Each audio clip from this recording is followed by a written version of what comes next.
It seems to me that those who have served in our armed forces, those who have served in combat, might even have a greater understanding of spiritual warfare than perhaps those who have not. And that can, have you found that's a real advantage in doing ministry to those who have served in that way, because they might have a greater understanding of what's going on? 100%, Bob.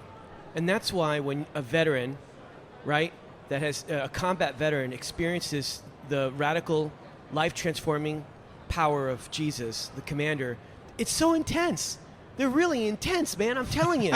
But so is war, right? So is the war cry. So is it when you're engaging the enemy and bullets are flying and rocket-propelled grenades are being shot at you and you've got IEDs and these ambushes. It's intense, man. And so when you parallel real combat with the spiritual combat, we completely understand. We have an intimate relationship with war. We have an intimate relationship with evil, an intimate relationship with darkness, because we understand, because that is our foe. And we know exactly what evil looks like. We know exactly what they're trying to accomplish. And we're going to do everything we can to stand firm, draw that line and fight like you know what.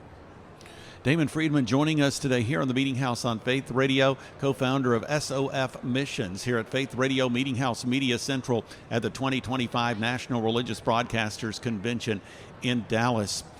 Well, Damon, as we begin to wrap up our conversation here, it's gone by very, very quickly, and there's so much that's going on here.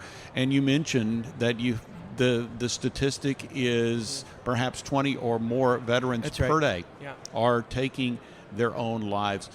Take us through that process. How is it that someone that comes back from having served, returns home, and is facing some of these different issues, and then take us how they got there, and then how you take them to a place in God that can provide healing and strength? So, I'm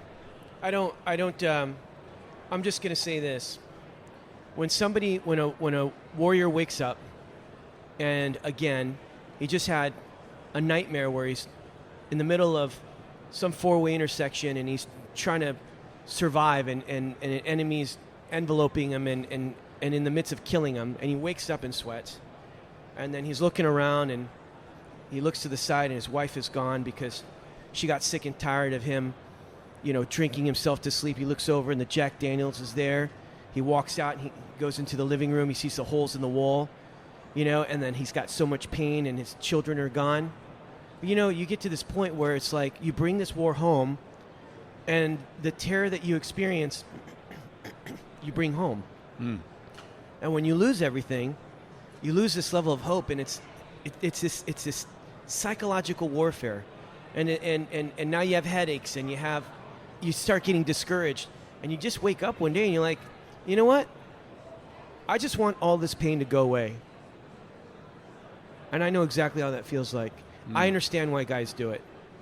I do. And when they're in that point, as God showed up in my life, I show up in theirs. They pop a Red Star cluster like I did in the middle of the darkness when I had my gun loaded.